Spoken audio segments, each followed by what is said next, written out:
I can't tell often when I'm trying to analyze what's happening if sometimes I think I'm succumbing to hysteria.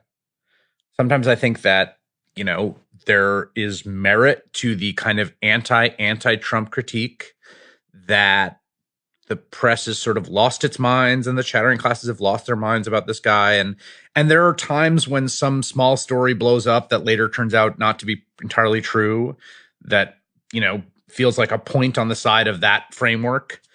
I don't think that framework is the correct one for interpreting this era, but there are moments where I question whether there's more truth to it than I'm willing to let on. I also I oscillate between feeling that and feeling that I'm doing the opposite, that I'm sleepwalking through an absolute constant catastrophe and crisis, that my instinct for just psychological self-preservation wills me into seeing as everything's going to be okay when it's not. And I spend all my time basically oscillating across that spectrum of belief about what we're experiencing, particularly when we're talking about nuclear diplomacy.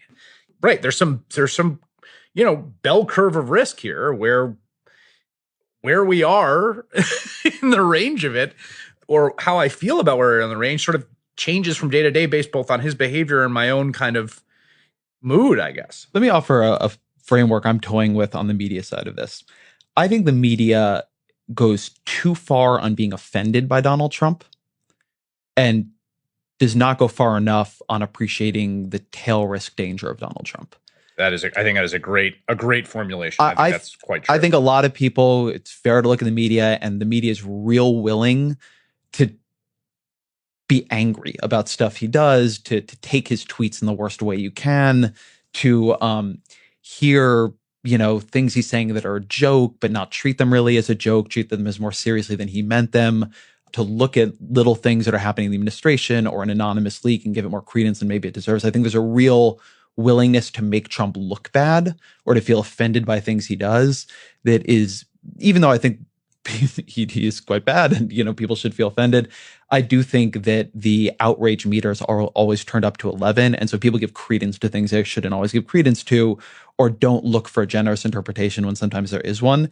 But that said, I think the media does not even have mechanisms for dealing with appreciating the danger, staying in a place of alarm. There's a good video that we just released by Carlos Maza, one of our strike-through videos on the media. And they were talking about what they call the "this is fine" bias or the normalcy bias in the media, the tendency to try to talk about things in a normal way, particularly after the first time they happen. And this is, I think, an overwhelming bias. And so when you get into like day 5 of Trump tweeting with North Korea, you turn on Wolf Blitzer, and if you keep the sound off, everything seems normal. He could be talking about anything. And I don't think... Right. And I mean, to as someone who, has a similar job to Wolf Blitzer and in some ways not to sort of defend him, it's like, I think that's probably true of me too. I think it's true of me, by the way. I just think like part of it is that like, it's it's like the Spinal Tap thing, right? It's like, well, this goes to 11. Like we are all playing with speakers that only go to 10.